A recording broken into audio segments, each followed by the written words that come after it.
Hi, and welcome to another episode of Hot Takes with me, the Silver Fox.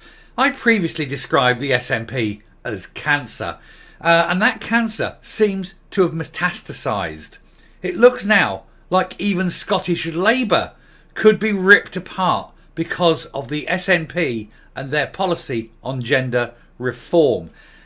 How toxic is this policy when it is going to cause the final end of one party, the SNP?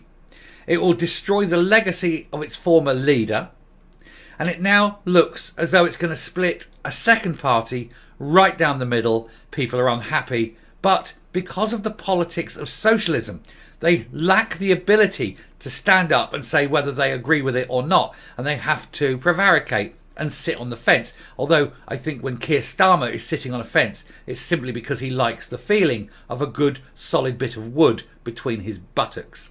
Anyway, we're going to take a look at this article, and it could spread. It could spread, and this, the damage that we report on here for the SNP, we could now start, reporting in just as much depth as the Scottish Labour Party starts to fall apart. Now, I know that obviously a lot of my viewers are anti-SNP, and a lot of them will then think they're going to go to the Labour Party. Please understand my stance. I'm not particularly anti-SNP or anti-Labour or anti-Tory. I'm anti-politicians.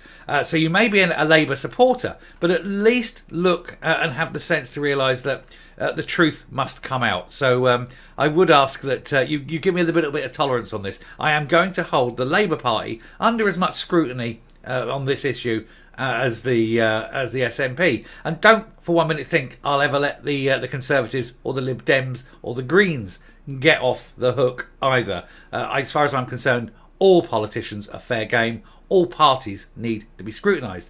It's just of late the SNP has been the only show in town. But now that three-ring circus has got a small act in the third ring, and we're going to have a look at that. And honestly, I'm wondering who's next. Anyway, here goes. So now, Scottish Labour split over gender reforms as Ash Regan warns of a humiliating defeat for Humza Yousaf. Scottish Labour, who are predicted to be the SNP's biggest rivals at the next election, could be torn apart by Humza Yousaf's attempts to push through gender reforms by taking the UK government to court. Now, don't forget, of course, that the Labour Party is led by Sir Keir Starmer, who famously in an interview asked about 4 or 5 times, could not define what a woman was. But he has since, let's face it, made progress. And he recently came out and said that 99% of women don't have penises. Oh, you're so close. You're so close, Keir. Nearly there. Just 1 more percent and you'd have been bang on. Now, that's not to say that all men do have penises. After all, there's injuries and disease. But no woman has a penis, and it's as simple as that. But hey, Keir, keep going. You are getting there. You are making progress, my dear friend. You will one day realise what a woman is. Anyway, Humza Yousaf's attempt to follow Nicola Sturgeon in launching a court battle against the UK government over gender reforms has also split the SNP's potentially biggest rivals at the next election. Scottish Labour has descended into infighting over its position on the controversial legislation, which was blocked by Westminster using the Section 35 order. And now, of course, with him going to court, we know that because of the very fact that he's not releasing the legal advice that he was given, which means undoubtedly that he was given the legal advice that he cannot possibly win the case, which is why he's also not revealing the costs that he's been quoted, because he doesn't want people to see how much money he's about to wank away on a case he cannot possibly win, to maintain the support of a party that most SNP supporters don't like, in order to prop up a failing government that has only been voted in by a minority of the Scottish people. My God, when you put it like that, it's any wonder that the SNP is falling apart. Anyway, Scottish Labour, the biggest rivals here, Scottish Labour has descended into infighting over its position. The Gender Reform Recognition Bill allows trans people to legally change their gender without the need of a medical certificate if they live that way for 3 months. At least they got it right this time. The previous one they said sex, but he can't change his sex. But they got that one right. But concerns have been raised by women's groups that this will erode safe female-only spaces like changing rooms and bathrooms, as well as like crisis centres and DV units, DV hostels, and leave them open for sexual predators to get easy access to. And as I've already reported, and it is the government's own figures, 10 times in the trans community in prison, there were 10 times more people in prison as a percentage of trans are in for sexual offenders than in the gen pop. It's 6% in general population, but 60% of trans prisoners are in for sexual sexual crimes. So therefore, it leads that transgender people are 10 times more likely to commit these crimes, and therefore it should be right that women are protected. But the SNP don't think so, and the trouble is, neither does Labour. Neither of these parties want to protect women and children. But it's worse than that, because you actually have children who are sometimes pushed down this line by their parents or by pressure groups, or children who are confused and don't know and think they're one thing when they're not. By removing psychological testing, by removing any kind of psychiatric evaluation from the system, from this whole process, you can push children down a one-way street to sterilisation. But that, as again, is very much in line with SNP policy, given how much they align themselves to National Socialism. And we all know how that ended. But anyway, the bill was voted through at Holyrood contentiously at the end of 2022. Rushed through without proper consultation, rushed through without hearing from any woman at the committee stage. But the Scottish Labour and the SNP both supported it. The only party in Scotland that did not support it, ironically, is the Conservative Party, and yet so many people won't vote for them in Scotland. And yet, strangely, they're the only ones actively protecting women and children. I'm not an apologist, I don't do that, but I will look at the facts, and the facts on this case is that that's what they did. What they're doing to the rest of the country is another matter altogether. Don't get me started. However, there were a few rebels who refused to vote with the whip, and with Labour later attempting to claim that the MSPs were not whipped to vote in favour of it, and that proved to be a lie. They were whipped into voting. It wasn't a three-line whip, but they were whipped, and some abstained or actively voted against it. Of course, on the SNP front, Ash Regan actually resigned on a matter of principle, and for that, I know she's an awful woman in many other ways, don't like her politics, but for that I will commend her. The UK leader, Sir Keir Starmer, has been warned by his advisers that if he backs self-identification, it could see him lose the next general election if he cannot answer what is a woman. And he can't. He's been asked the question, and he still can't.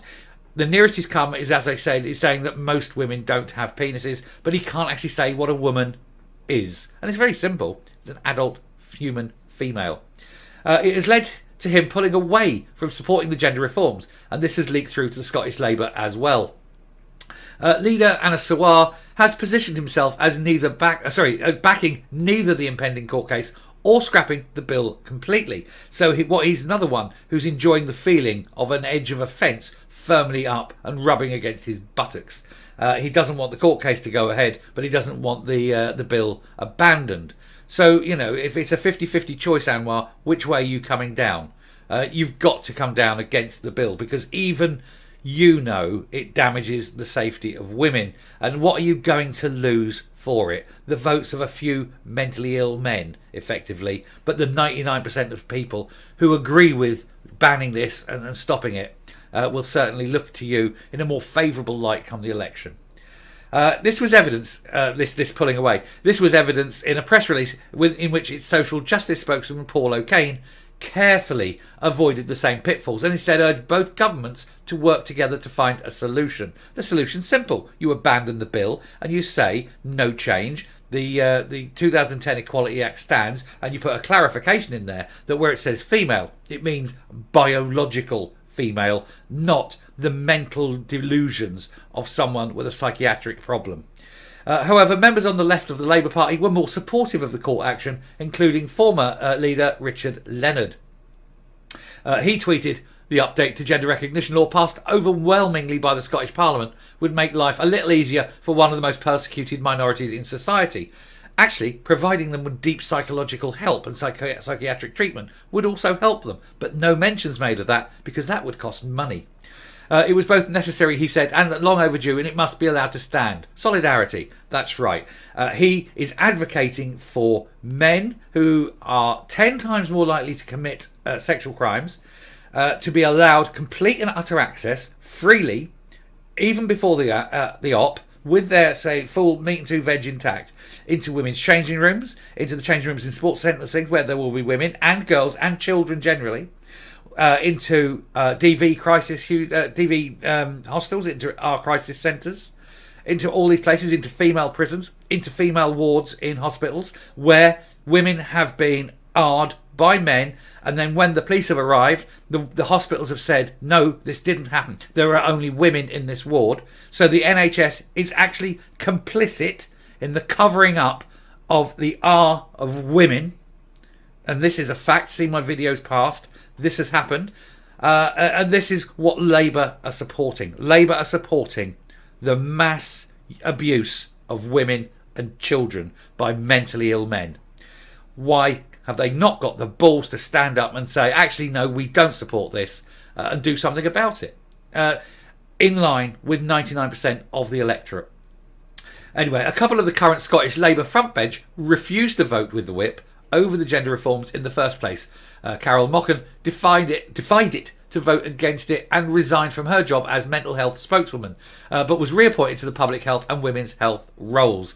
Michael Mara, who was allowed to abstain from the vote, was promoted from education spokesman to finance spokesman despite being against the legislation. Well, there's at least two then on the Labour front bench in Scotland that have got the balls to stand up and say they don't accept it because they know morally and ethically it is wrong.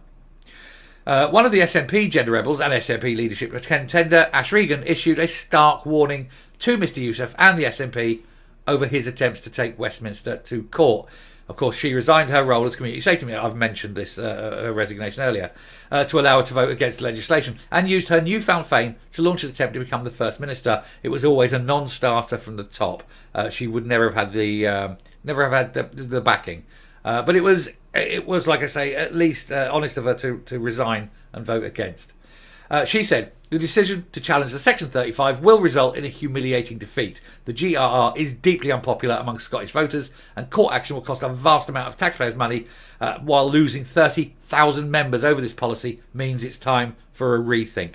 I think the SNP is down to under 50,000 members now. This is something that someone has said to me. I've got no backing. It is rumour only. But it's one of my viewers has said this. They said that they believe it's under 50,000. They've not given... How can I put this? They've not given me absolute solid evidence, but they've given me enough that I can... It is a rumour, but let's put it this way. It's a very strongly backed rumour. I've got to be very careful how I say, because I don't want to drop this person in it. Let's just say that figures were shown to me. As this channel has grown, and I thank you all for that, people are coming to me with some more information. Nothing that I can ever use because they don't want to get in trouble, but they're giving me the things to look at. And so I thank them for it. But yeah, it looks like it's the membership of the SNP has fallen much further, and it's now under 50,000. And it is this issue, this single issue, that is causing a lot of the problem. But hey, you know, if you play silly games, you win silly prizes. Anyway, I'm going to round off and come up. So it seems that every day I'm doing a story about the SNP, and now I'm actually doing stories about the Labour Party and the SNP. I'm waiting for the next one, which will be the Lib Dems and the SNP, then the Greens and the SNP. I just suspect it'll be a while before I do the Conservatives and the SNP.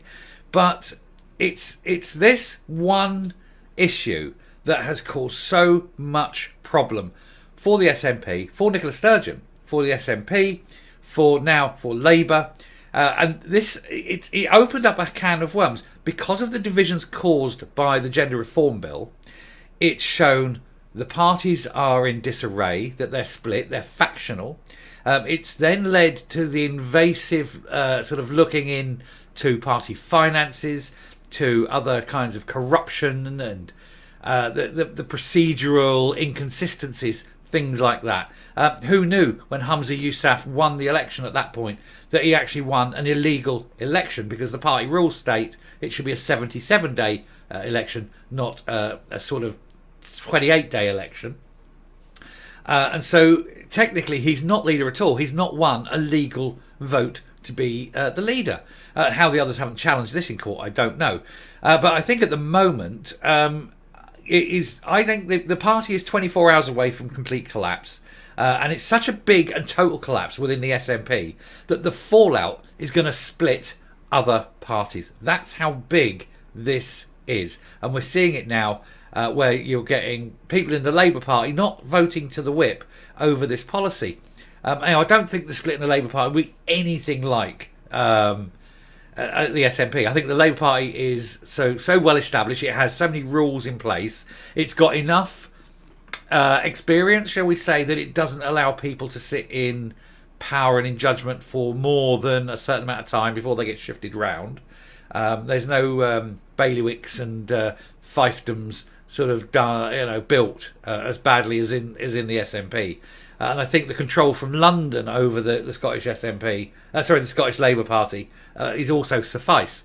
So there's a lot more control. So I don't think the Labour Party will split in the same way as the SNP, but it is at least riven now with this factional infighting over gender reform, which is good because I love it when parties split, because it's when parties split is when truths come out. It's when people within the party spill the beans, and that we, the plebs, the non-entities, the nobodies out here, the ones who they come and seek once every few years, so we may put a little kiss in their box, we'll tell them to kiss off. And so, it just gives us, that little, gives us the power, really, because when we have the truth, we have the power. And that's why they're very secretive. They don't like the truth. No party likes the truth coming out, because all of them have got massive, massive cupboards filled with hundreds and thousands of skeletons. Anyway, I'll end there. Thank you very much for watching this. If you like what you see here on the channel, please do hit that subscribe button, ring the bell, leave a like, leave a comment, leave a share. And until next time, stay safe, stay well, and remember, it doesn't matter who you vote for. They're all bastards. Goodbye.